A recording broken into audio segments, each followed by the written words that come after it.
Ikaizamgi question ama ko nama Azalea gi care gi matang da khara haibiro mana anova chonglaga loina tanglaga sigre si question sima leire ko adedi Azalea gi de question ani la eba amana Puspa leima wahengbam nama Azalea katingi matang da khara haibiro aduga aigi hydrangea simana khakta adum phai lady sunsa sate masi karigino amda habiro hydrangea gi sidi aina zo hana mamangi blog ta zo khara haijagi ba yawbane adu amtang yengbi ge haibra natraga Azalea gi silorga hydrangea gi dom ko nam sanda jarage Azalea gi ani sigi answer do ni ko je khona kaino tongjar ko deise Azalea sidi winter planning magi flowering time to winter ni ko aduna magi khai maroi na magi khai de Azalea khai de bera kari je magi potting mix ko magi potting mix best potting mix haraga di ko lip more na apat pa hai tare ko adai di sigi pine middle lai tare uchan managi compose anisi aduga laingoi khraga ahum si katang atai kem happy roi ko ahum si katang potting mix happy ho potting mix da si phajana na khai birani ko aduga mai potting mix da adai si je well drained oi bani na magi di sing he na sai be ade ko root yam oi gan bani si katang happy ho atawudabu Azalea gi reporting time gi base di February ni ko February do oina reporting to view magi di sidagi jo hena extra fertilizer hapagi su darkar oide yarge chemical season abigano aduga magi flowering time da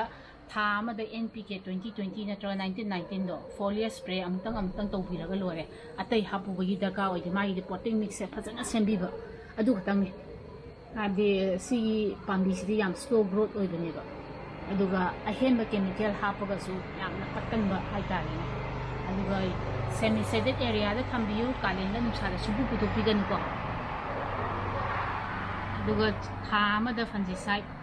litera ma da chamas tangkhai ma hapaga amtang ka phopi si care sini aina toksari se aduga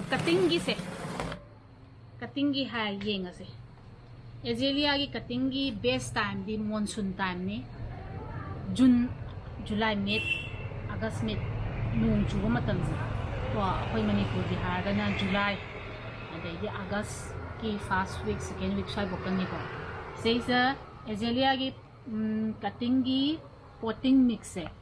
only ngasai keno si katang ni ko aina lawi se sigumba adi yamna professional oina commercially puthoke na haraga di achoba container ama lobiyo ko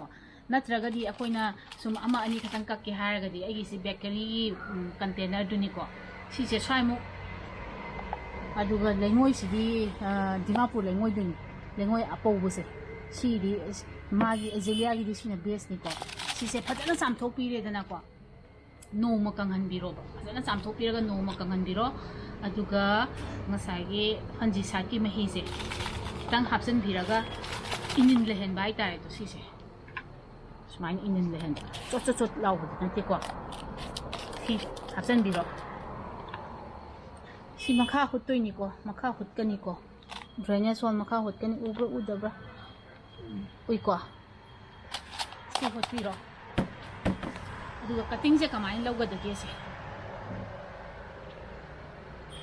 cutter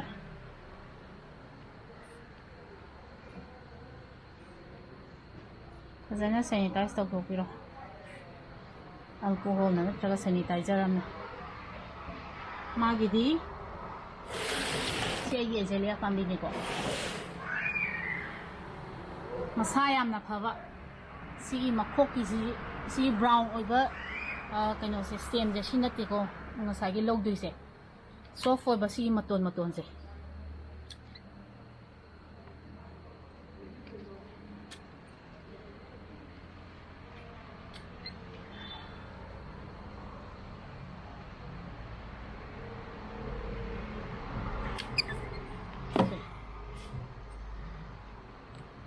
Note ama ani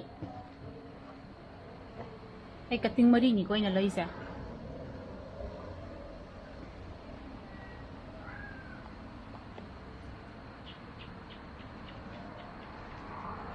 Mana si lok thok piro makha thang.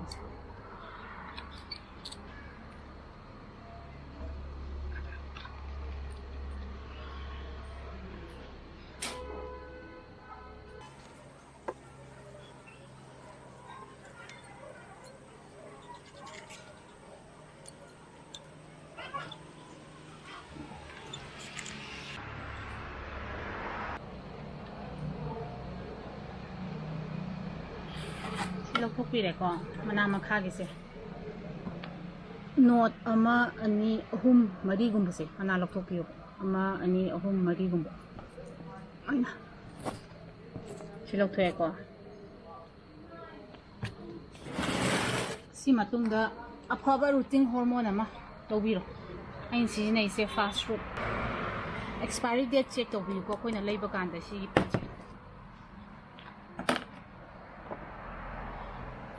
si lawbiro patramda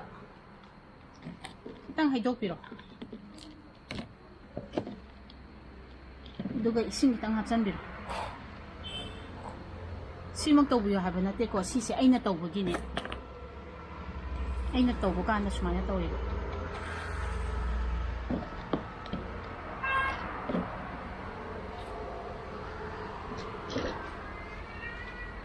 aduga flip kanda ko gi fabicol gi paste ama leidana ko adugi tata yamna kumbo sunataba daidi yamna namna law sunataba dumaina aduga angangi color sangbagi brush kumba adu lawbi leidana aduga akong usmai keshan diyo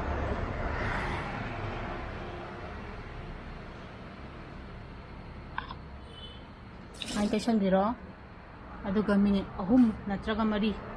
subsan bagi matam video mo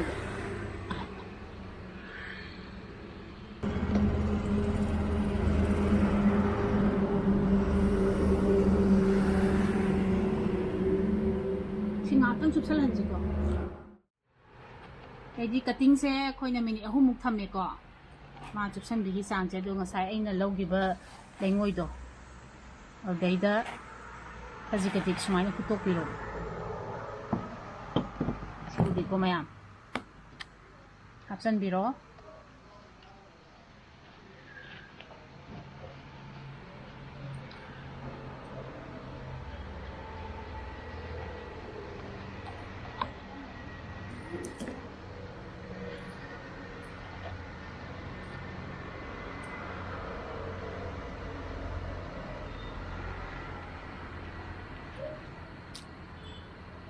Yore, aduga ising yam chai sanbiru no ko sige. Yare. Aduga sige makumse. Kumjan ga daw makumse. Si hutli ko. Mane kitang macam-macam hutok biro. Si kumjan biro. Aduga sungling-ling biro rano. Ha amam makai. Ha amam makai gumba. Aday buk lera kanda maton ano ko chonga aba aduga lay sina habidi cutting sina kang data di mana compulsory chongong ngane yani ko ejere yagi se smile to biro yeng biro